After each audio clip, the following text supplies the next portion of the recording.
বাংলাদেশের ফৌজদারি দণ্ডবিধি 1860 ধারার 377 অনুচ্ছেদ অনুযায়ী অপ্রাকৃতিক যৌন সম্পর্ক বা সমকামিতা শাস্তিযোগ্য অপরাধ। এই অপরাধকে জাতিসংঘের কোন দূতকে এনে জায়েজ করার চক্রান্ত করা হবে।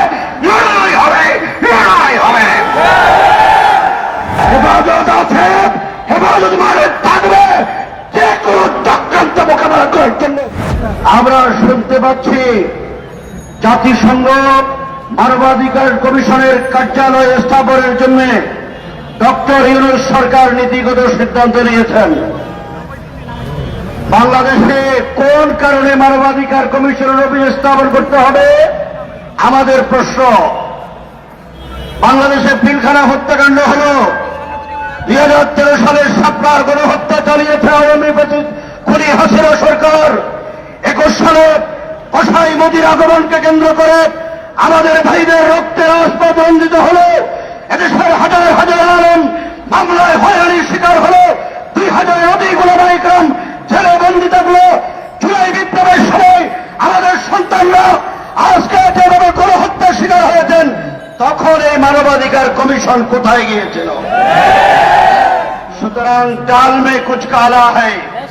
এই সময়ে মানবাধিকার কমিশনের অফিস স্থাপন করার অর্থ হল বাংলাদেশের স্বাধীনতা সার্বভৌমত্বের উপরে চরমভাবে আঘাত করা। এটা ভারতীয় চক্রান্ত, তা বাস্তবায়ন হতে দেওয়া যাবে না, যাবে না ইনশাআল্লাহ। আমরা লক্ষ্য করছি একজন সমকামী দূতকে নিয়োগ দেওয়ার চক্রান্ত চলছে।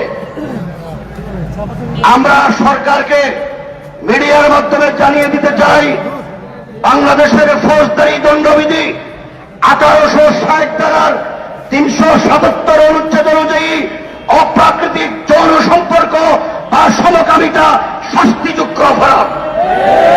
সুতরাং বাংলাদেশের দণ্ডবিধি অনুযায়ী এই অপরাধকে জাতিসংঘের কোন দূতকে এনে জায়েজ করার চক্রান্ত করা হবে। লড়াই হবে, লড়াই হবে। শেষ কথা হল, আমরা অন্তর্বর্তীকালীন সরকারকে স্পষ্ট ভাষায় জানিয়ে দিতে চাই, বিদেশি কোন চক্রান্তের কারণে বাংলাদেশের স্বাধীনতা বিপন্ন হবে। বাংলাদেশের সভ্য সংস্কৃতি, সভ্যতা, তাহতিক তামাদ্দুন ধ্বংস করার চক্রান্ত হবে। অতীতের দেওয়ান ওলামা ইকরাম আন্দোলন সংগ্রামের মাধ্যমে তা প্রতিহত করেছে। সকল চক্রান্ত ইউনূস সরকার করুক, ত্যাগ করুক, তাদের বিরুদ্ধে আমাদের প্রতিরোধের দুর্গ গড়ে তুলতে হবে। হেফাজত আছে, হেফাজত মানে থাকবে যে কোনো চক্রান্ত মোকাবেলা করার জন্য কর্মসূচি ঘোষণা করা হয়।